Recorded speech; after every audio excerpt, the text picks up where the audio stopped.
নিষিদ্ধ খেলা, মদ, জুয়া, নারী, এই চার জিনিস একসাথে হইলে যা হয় এটাকে বলা হয় ওয়ার্ল্ড কাপ। কার গেঞ্জি পরছ? যে খেলোয়াড়ের না গেঞ্জি গায়ে দিছ, যেই দলের, যেই দেশের, হয় তোমার আব্বা, হয় তোমার বাপ, বলো মিয়া, একটা ছেলে দাঁড়ায় বল, ওর সাথে তোমার কিসের সম্পর্ক? রক্তের সম্পর্ক, না ভালোবাসার সম্পর্ক, না ইমানের সম্পর্ক, না আত্মীয়তার সম্পর্ক, না দেশের উন্নয়নের সম্পর্ক, না তোমার দুনিয়াবি আর্থিক উন্নতির সম্পর্ক, না ব্যবসায়িক সম্পর্ক, না চাকরির সম্পর্ক, না খেলাধুলার সম্পর্ক, না বাল্যকালের সম্পর্ক, না বন্ধুত্বের সম্পর্ক, একটাও নাই। পুরাটাই ভুয়া, ধোঁকা বেটা, আহাম্মক সন্তান, বেওকুফ। পাগল এত পাগল হয় না, মাতালও এত মাতাল হয় না। বেঈমান তোদেরকে নিয়ে নাচাইতেছে, বেঈমান তোদেরকে নিয়ে নাচাচ্ছে।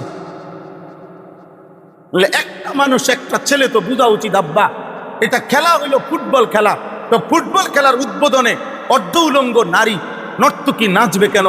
নাচের সাথে খেলার কি সম্পর্ক বলেন? নাচের সাথে খেলার সম্পর্ক কি? খেলার সাথে নাচের কি সম্পর্ক? তুমি বুঝো না আব্বা? ঠিক আছে, কোনো অসুবিধা নাই, নষ্ট হয়ে যাও। তবে মনে রাখো, আবর্জনা মানুষ প্রতিনিয়ত ঝাড়ু দিয়া ময়লার ভাঙারে ফেলে দেবে। নষ্ট জিনিস, পচা জিনিস, ফালতু জিনিস, আবর্জনা মানুষ ডাস্টবিনে ফেলে দেবে। এই সমাজ তোমাকে চরিত্রহীন, লম্পট, নারী ছবিতে অভ্যস্ত, অশ্লীল দৃশ্যতে অভ্যস্ত, মদ, জুয়া, হারামে লিপ্ত যারা, সেজদা নাই, নামাজ নাই। খোদার কসম এই কোরআন ধরে বললাম, আব্বা যদি মানুষ হয়ে থাকি তাহলে একবার, 1 মিনিটের জন্য হলেও বাবা বিবেক দিয়া ভাইবো, চারিদিকে একবার তাকাইয়া দেখো মানুষ তোমারে কি মনে করে,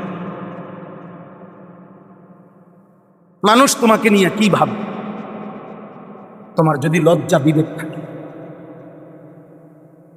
তোমার যদি হায়া শরম থাকে, তুমি চাইলে ভাইবো যে তোমাকে মানুষ কি মনে করে। চোরেরে মানুষ কি ভাবে খবর নাও, বেবিচারীকে মানুষ কি ভাবে খবর নাও, মদখোরেরে মানুষ কি মনে করে খবর নাও, নেশাখোর জুয়ারিরে মানুষ কি মনে করে খবর নাও, বেনামাজি সেজদাবিহীন নাফরমানকে মানুষ কি মনে করে।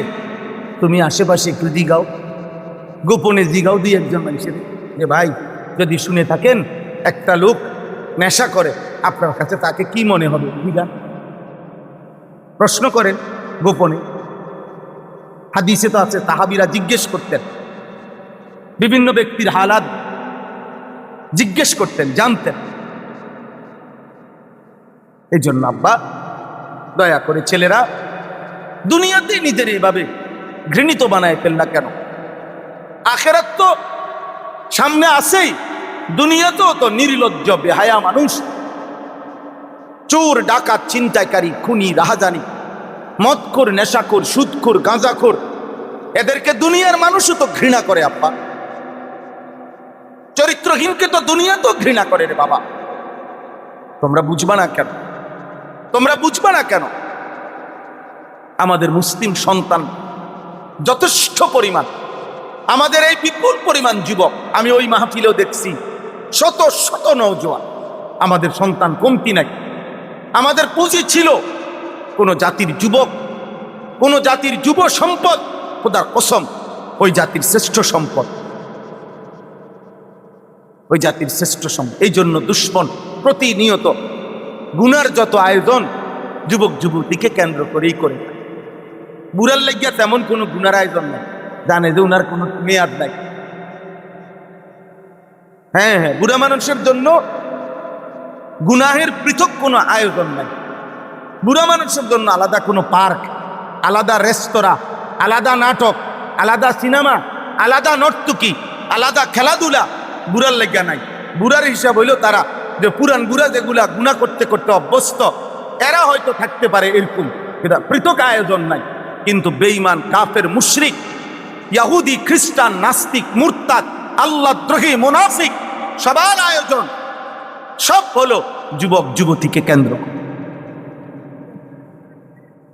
প্রিয় ভাই, তোমাদেরকে কেন্দ্র ওরা ওরা ছাজায়। আমার কাছে আরবি কিতাব আছে, ইউরোপের গবেষকরা বলে কাসুন ওয়া গানিয়াতুন ইয়াফআলান বিল মুসলিমিন মা লা ইয়াফআলুহু আলফা মিদফাইল। কোন মুসলিম এলাকায় যদি 100 মিসাইল 100 বোমা আকাশ থেকে যদি নিক্ষেপ করলে যে পরিমাণ ক্ষতি না হতো, ঐতিহাসিকরা, ইউরোপিয়ান খ্রিস্টান বেঈমানরা, কাফেররা বলে মুসলিম সমাজে মদের পেয়ালা আর নর্তকীর গান আর নাচ যে পরিমাণ মুসলিম সমাজকে ক্ষতিগ্রস্ত করেছে, প্রতিটা এলাকায় 100টা করে মিসাইল ফেললেও ওই পরিমাণ ক্ষতি হতো না। কারণ এরা জীবন মৃত। কোরআনুল কারীমের মধ্যে আল্লাহ তাআলা নাফরমানকে বলছেন সে মৃত, এদেরকে দাঁড় করাইয়া মেরে দিয়েছে। 365 দিনে, বছরে একদিনও যে ফজরের নামাজ পড়ে নাই, সে বাইচে আছে মনে হয়? সে বেঁচে আছে আব্বা? 30 বছর ধরে যে ওজনে কম দেয়, 30 বছর ধরে যে সুদ খায়, 30 বছর 40 বছর যাবত যে নাটক সিনেমায় নর্তকীর নাচ দেখে, খোদার 6 মাস 1 বছরে যে কোনোদিন 5 ওয়াক্ত নামাজ পড়ে না, প্রতিদিন দিবা রাত্রি যে নারী ছবি দেখে, ও বেঁচে আছে মনে হয়? ও দাঁড়িয়ে মরে, ও জীবন মৃত, মানে জীবিত থেকেও মৃত। নবী সাল্লাল্লাহু আলাইহি সাল্লাম হাদিসে বলছেন মাসালুল্লাযী ইয়াযকুরু রাব্বাহু ওয়াল্লাযী লা ইয়াযকুরু রাব্বাহু মাসালুল হাইয়্যি ওয়াল মাইয়্যিত। বিশুদ্ধ হাদিস। নবীজি বলছেন, যে আল্লাহর স্মরণ করে আর যে আল্লাহর স্মরণ করে না, যে আল্লাহর জিকির করে আল্লাহর জিকির করে না, আল্লাহর কসম নবীজি বলেন এই দুই ব্যক্তির উদাহরণ হলো মাসালুল হাইয়্যি ওয়াল মাইয়্যিত, একজন জীবিত একজন মৃত। আল্লাহর গোলামি যার মধ্যে আছে সে জীবিত, আল্লাহর ইবাদত, আল্লাহর স্মরণ, আল্লাহর বন্দেগী যার মধ্যে নাই সে মৃত। আমি ছোট্ট একটা ঘটনা শুনাই।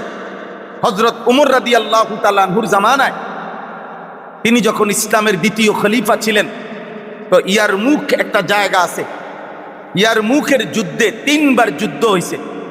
তো তৃতীয়বার মুসলমানদের বিরুদ্ধে যুদ্ধ করার জন্য কাফের বাহিনী একত্র হয়েছে 60,000। কয় হাজার?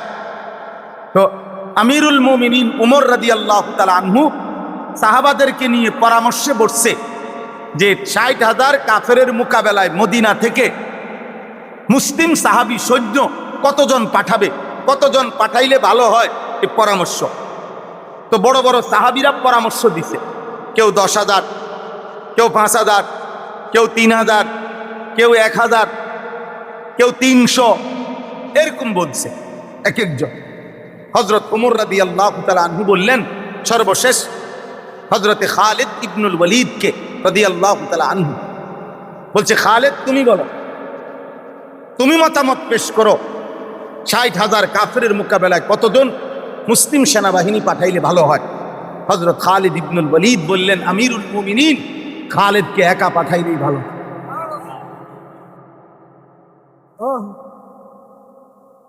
খালিদ একা গেলেই চলবে।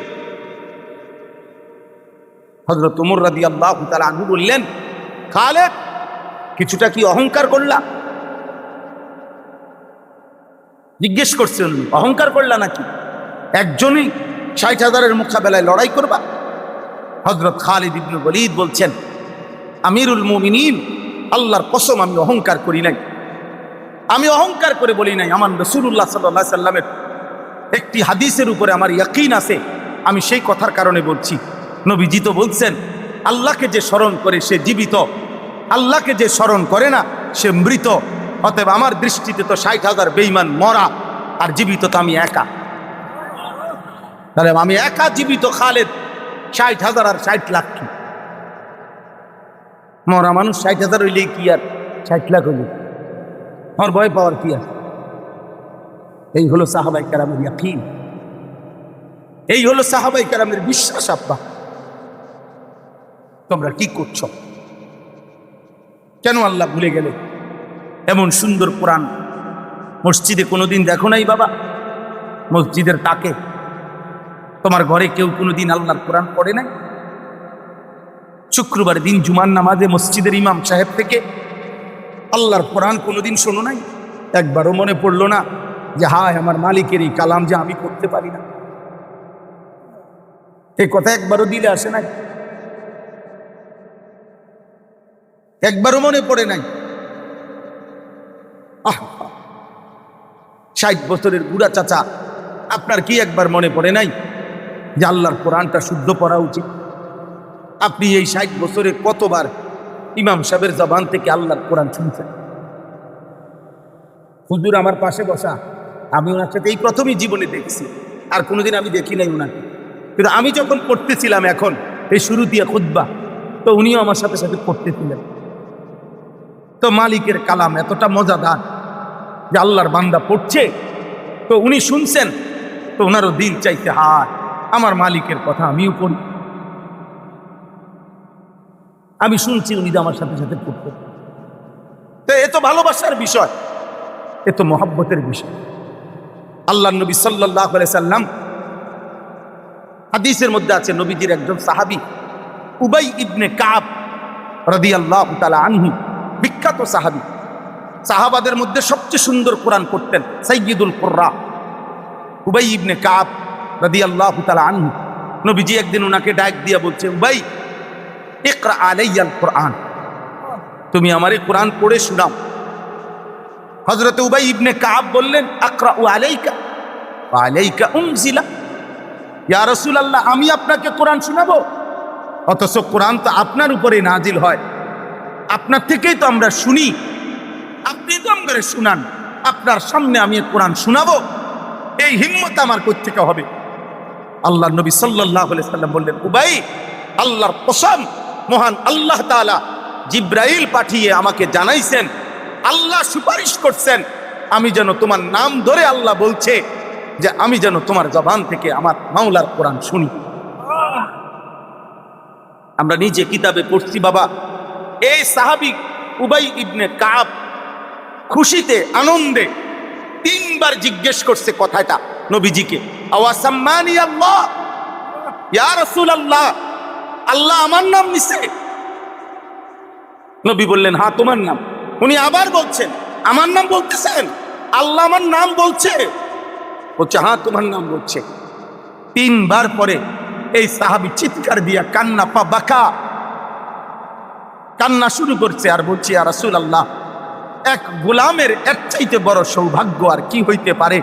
গোটা কায়নাতের মালিক রব তার নাম নিছে, এরপরে আর কি সৌভাগ্য হইতে পারে? আল্লাহর কোরআন, এমন কোরআন কোনোদিনও পড়বে না আব্বা? এমন মালিকের কালাম পড়তা না? ওই মালিককে সেজদা দিবা না? আল্লাহ নবী সাল্লাল্লাহু আলাইহি সাল্লাম বলেন, আকরাবু মা ইয়াকুনুল আবদু মির রাব্বিহি ওয়া হুয়া সাজিদ। নবী সাল্লাল্লাহু আলাইহি সাল্লাম বলেন, কোন বান্দা আল্লাহ তাআলার সবচেয়ে কাছাকাছি পৌঁছে যখন সে সেজদা দেয়। সেজদা দিলে বান্দা আল্লাহর সবচেয়ে আকরাব, ঘনিষ্ঠ হয়ে যায়। নামাজ সেজদা আল্লাহর সবচেয়ে কাছে পৌঁছার সর্বশ্রেষ্ঠ মাধ্যম, সর্বশ্রেষ্ঠ মাধ্যম। আমার শায়েখ আল্লামা মুফতি মুশতাকুন নবী কাসেমি হাফিজাহুল্লাহ হযরত বলে, বান্দা যখন সেজদা দেয় আল্লাহ তখন আদর করে পিঠে মাথায় হাত বুলায় দেয়, আদর করে, আদর। আল্লাহ বলে, আনিস খুশি হলাম, আমার সেজদা দিন, ইরফা রাসা, মাথা উঠাও, এই জিনিস বসো, বলো আর কিছু বলবা না? বান্দা বলে, আত্তাহিয়াতু লিল্লাহ। আল্লাহ বলে, আচ্ছা আমার প্রশংসা করলেন, ঠিক আছে, আর কিছু? আল্লাহুম্মা সাল্লি আলা মুহাম্মদ, আচ্ছা আমার নবীর দুরূদ শরীফ পড়লাম, মাশাআল্লাহ, খুশি হলাম, আর কিছু? বান্দা বলে, আল্লাহ সেজদা দিয়ে আপনার কাছে আসলাম, আপনার প্রশংসা করলাম, আপনার বন্ধুর দুরূদ করলাম, এই সবটা দ্বারা আমার একটা উদ্দেশ্য আছে। আল্লাহ বলেন, বলো কি সেটা? বান্দা তখন বলে, আল্লাহুম্মা ইন্নী যালামতু নাফসি যুলমান কাসীরা, আমি না অনেক বড় নাফরমান, না আমার গুনাহ অনেক বেশি, পাপ অনেক বেশি, আমি জীবন বড় অনেক গুনাহ করছি, আর আমি জানি আপনি ছাড়া আমার মাফ করার কেউ নেই। ওয়ালা ইয়াগফিরু যুনুবা ইল্লা আনতা ফাগফিরলি মাগফিরাতাম মিন ইনদিক। দয়া করে আপনার একটু মাগফিরাত দিয়ে আমারে মাফ করে দেন। ওয়ারহামনি, আমার উপর একটু দয়া করেন। আপনি ক্ষমাশীল, আপনি দয়াশীল। আল্লাহ তাআলা বলবে, বান্দা বলো কি? যারে আমি হাত বুলাইলাম, যারে আমি কাছে বসাইলাম, যার কথা আমি শুনলাম, তারে বুঝি এত কাছের থেকে আমি বঞ্চিত করে দেব? না বান্দা, এটা হয় না। দুনিয়ার কোনো দানশীলের কাছে তো দরজায় দাঁড়াইয়া কেউ হাত পাতলে সে তাকেও কিছু দেয়, আর আমার বান্দা আমার কাছে আইসা চাচ্ছে, আমি তাকে ফেরত দেব খালি হাতে? না, হতে পারে না।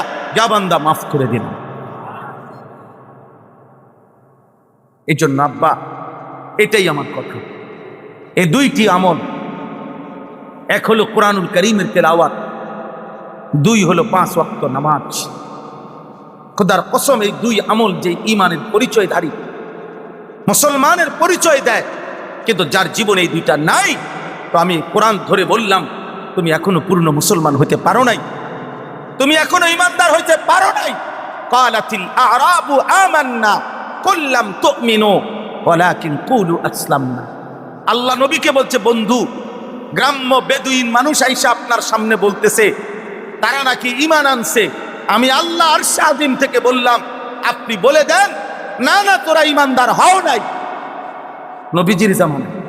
আরে বেটা, রাসূলুল্লাহ সাল্লাল্লাহু আলাইহি ওয়াসাল্লামের সামনে আইসা বলছে, ইয়া রাসূলুল্লাহ, আমি ঈমান আনলাম। আল্লাহ জিবরাইল পাঠাইয়া বলছে, বেঈমান, এখনো কলিজায় ঈমান বসে নাই, বাটপারি করতেছে, ধোঁকা দিচ্ছে। ওয়ালাম্মা ইয়াদখুলিল ঈমান ফি কুলুবিকুম, এখনো ঈমান ঢোকে নাই। ঈমান ক্লিয়ার করো, ঈমান আনুগত বুঝাও পরিষ্কার।